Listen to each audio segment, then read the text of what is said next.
Well, just a quick introduction. My name is Alpha, the Southeast Asia lead for Google Workspace technical specialist team based out of Singapore. So today, I really want to share with you those kind of new features we announced or we launched over the past few months. Well, first of all, I'm not sure how many of you guys watched the Google I/O last month.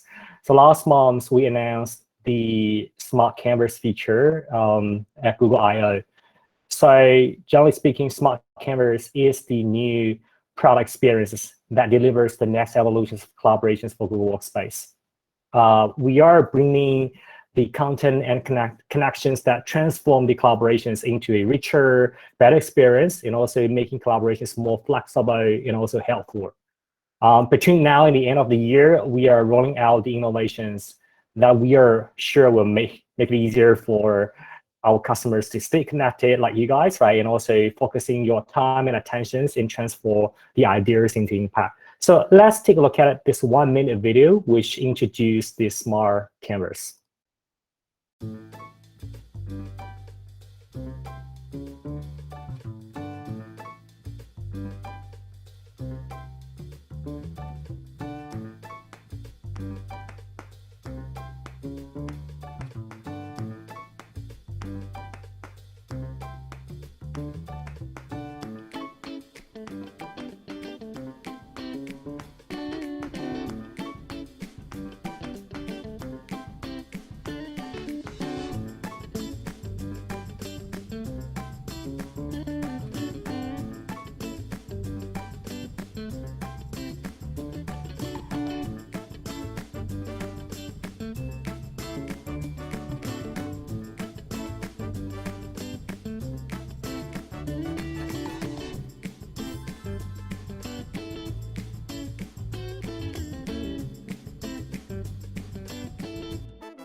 Great. So just a very quick recap for what we saw in the video. That includes, the new interactive building blocks, including smart chips, templates, and also the checklists. So we think that those kind of things which will help our customers be able to connect with your colleagues, right, and also be able to connect with the content. So when you're using the new symbol, the @ symbol in the Google Docs, you'll be able to start to mention a person in the document, and also a smart chips, which will show you additional information like person's location, job title, the contact information, etc. We are also introducing the table templates in Google Docs, as well as the meeting notes templates in Google Docs, so that it will be much more easier for you to creating the meeting notes without just typing out those templates manually. The new doc templates will also be able to just easier for you to import the calendar meeting invitations information. So for example, if you had an ongoing meeting and you want to take up the notes, what you can do is just using the symbol app, it will just putting out the information from the calendars and then put that into the documents.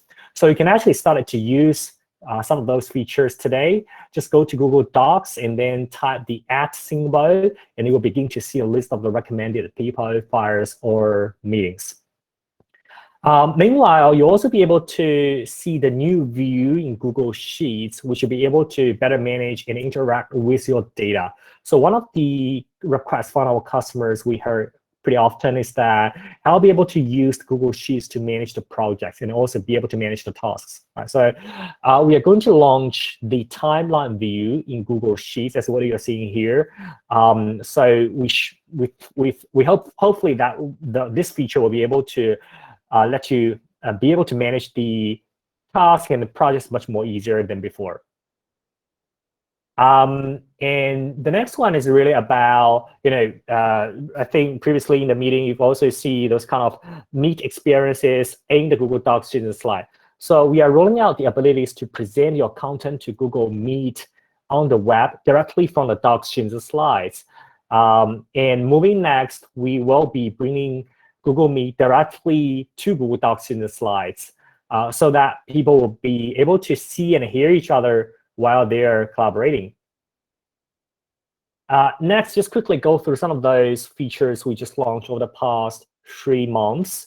Well, first of all is the new Google Meet user interface. I'm not sure if you have started to see this feature or not. If not, just wait for a couple of days. You'll be started to be able to see this new UI. With this new refreshed Google Meet desktop and laptop experiences, we do have a lot of updates, including updates for video feeds, the viewing and the presenting experiences, and also the bottom bar. But we've actually added quite a lot of other updates into this new Meet UI. So check it out by yourselves later once you'll be able to see this new UI. The next one is really about the background replace on Android. So, we had this feature launched for web browser previously, but we've also heard the feedback that our users will really like this feature so much, and they really want to bring this feature onto their mobile devices. So we've GA this feature for the Android devices so that you'll be able to start to replace your background on the Android devices. So if you still cannot see this feature, go ahead and update the applications on Google Play Store, and you will start to be able to see the new command in your Android application. The next one is really one of my personal favorite feature is to be able to replace the background with a video on Google Meet. So, previously we allowed you to use a static background images to during the meeting, right? But also now with this feature launch, you will be able to start to use those kind of cool backgrounds, the video backgrounds. Well, at the first launch, we have 3 videos that's available out of the box. But moving forward, we're going to add more options later.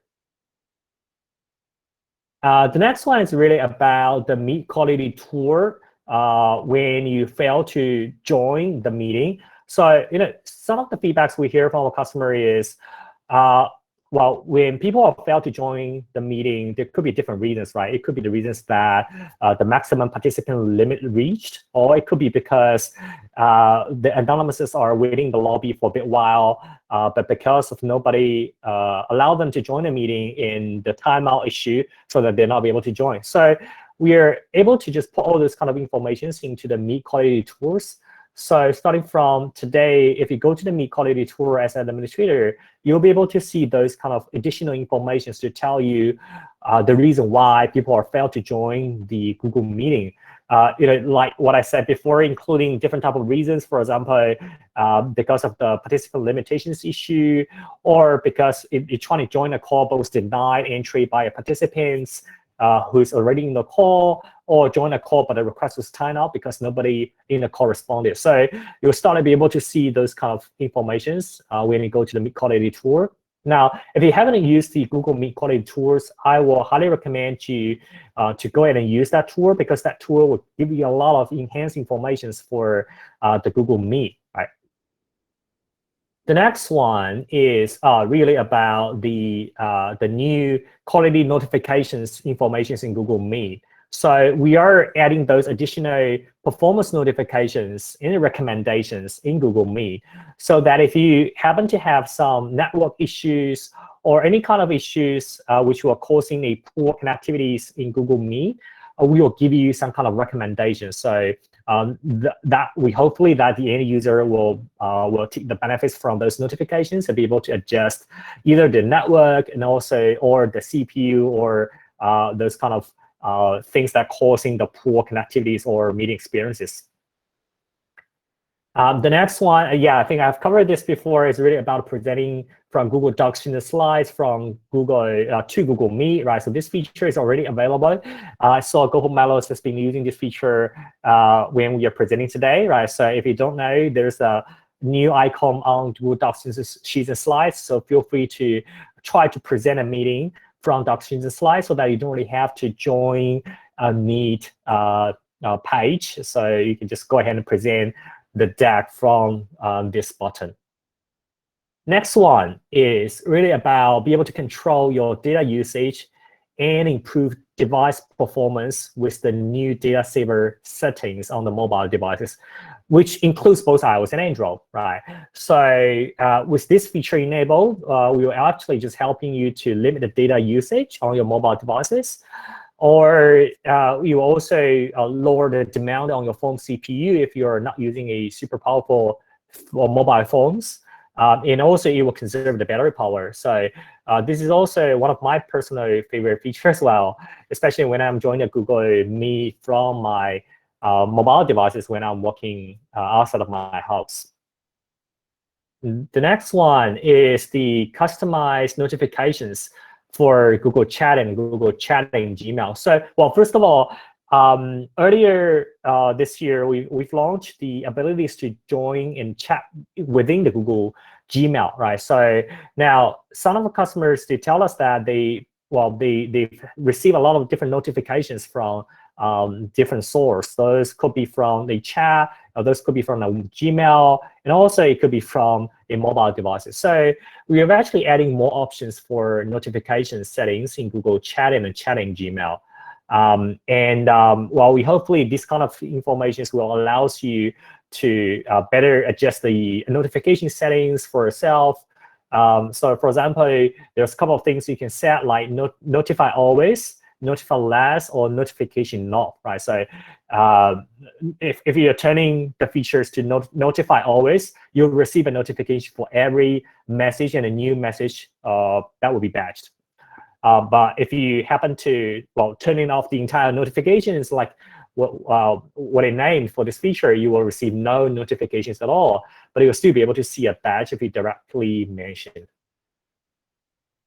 And also the new user interface to improve the Google Chat user on the web. So, well, I'm not sure if you noticed these changes or not, but we do have improved quite a lot for the new chat user interface, especially the search bar. That I personally like very much is that it will be much more easier for me to search across the different chat rooms.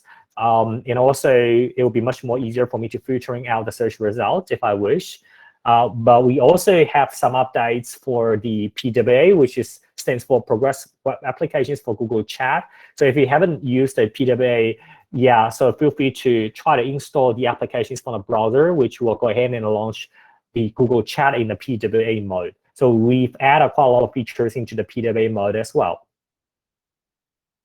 The next one is the automatic suggest one-on-one chat based on the Google Calendar.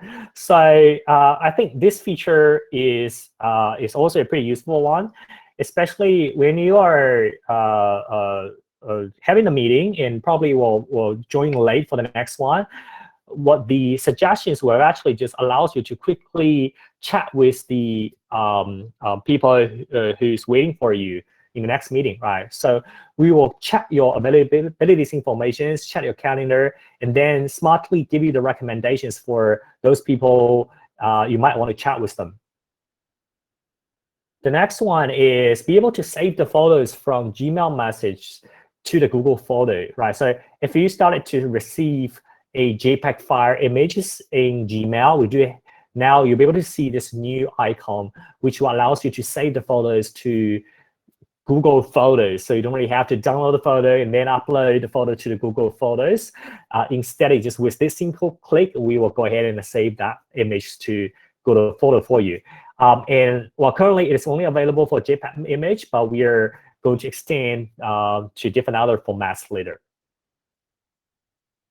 The next one is really about the new iOS DEP. I'm not sure if you have used the iOS DEP feature before or not, but that was a feature we launched last year. So, you know, in Android, we have Android Enterprise, which it will be very easier for you to segregate the data between your personal profile and also the work profile, right? So in iOS, we launched the feature we call iOS DEP, which it will allows you to easily segregate the data between the Google Workspace profile account and the other profile. So for example, if you're trying to copy the data from Google Workspace Gmail to your personal Gmail or even to, let's say, a WhatsApp, we can totally block, right? So this is also a security feature we have in Google for specifically designed for the mobile devices. Now, earlier last month, we've launched the new additions for this iOS DEP feature, which we can also further block the sharing when you're trying to share, in iOS devices, depending on whether it is an iPhone or iPad. You probably got a ways to share the information through the system share feature, right, on iOS operating system. So we can also block the sharing feature now. So if the people are trying to share the data from Google, let's say Google Drive or Google Gmail, and they're trying to share these attachments to his personal profile or to other third-party applications, we can detect and also we can block. The next one is, we give you additional notifications or labels when you're trying to send an email to external users, right? So hopefully this new label will give the sender pretty clear information for, all right, you're trying to send some data to external parties and making sure that you're not leaking the sensitive data outside. I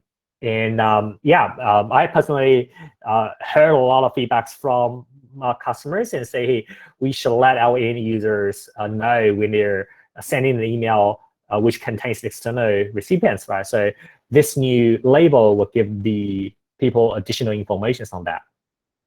The next one is really about the customize the color for your folders, but more specifically, it is for the shared drive. So previously we had this feature already, but it's only for your personal drive. But now we've extended this feature to shared drive, so it'll be much more easier for you to customize the folder, the color more specifically on the shared drive as well. And then I think this feature which we covered before is more about the new smart cameras feature in Google Docs. And the show editor features is another good one we've also launched. So previously, if you there's multiple people who editing the single document, the way that you'll be able to check who made what changes is really have to go to the change history. And then from there, you'll be able to know who made what type of changes. So we are launching this new feature, which will make it more easier for you to track those changes made by different people. So if you like the image that I'm showing you here, if you start to select the text and the right click, we will have a new feature called Show Editor, so that it will just showing up for all the editors who's made the changes for the selected text. And then the context-aware access, right? So I think previously GoPomelo has introduced this great security features to you all, context-aware access. And well, we launched this feature, GA this feature last year, but that feature was only available for the desktop browsers. So, well, if you're trying to apply the features, apply the policies based on IP address, geolocations, or device posters, you can only apply the policies to those web browser, Chrome browser more specifically on the desktop devices. Now we've extended this feature to the mobile devices for both Android and iOS. And as long as those devices are being enrolled as a basic management, they will be able to apply the context-aware access policies to those mobile devices as well. So that, well, it will give you a way to control and apply the context-aware access across really different type of endpoints that your users are using. The next one is Google Vault, right? So yeah, well, previously GoPomelo has covered this feature as well. Google Vault, this is Google's e-discovery platform solutions we have in Google Workspace. We do support quite a lot of different applications in Google Vault. Now we've also started to support Google Sites as well, right? So now if you create a Google Sites and you're not be able to use the Google Vault to set the retention policies for the Google Sites, and also you'll be able to perform a search of Google Sites data and then export the Google Sites content if you want. The last two slides are really about a cloud search. So we've also launched several new features for Google Cloud Search, and one of them is really about having the contextual boost feature in Google Cloud Search, so that well, you'll be able to just define the contextual attributes when you're building up the connectors, the content connectors, right? So well, several attributes for a reference. For example, you can set up a contextual attributes based on locations, or based on departments, or based on tenure, right? And then when you're calling the Google Cloud Search Query API, and you'll be able to just leverage these cool features to boost the results, really depending on where you are or which department you are coming from. My last slides are really about the VPNC support for Google Cloud Search, so that you'll be able to just leveraging these features to control who will be able to conduct the search based on IP address or based on the device tab, based on the operating systems, based on the user identity. So hopefully this VPNC features for Google Cloud Search will give the additional layers to control who will be able to conduct the search in the organizations.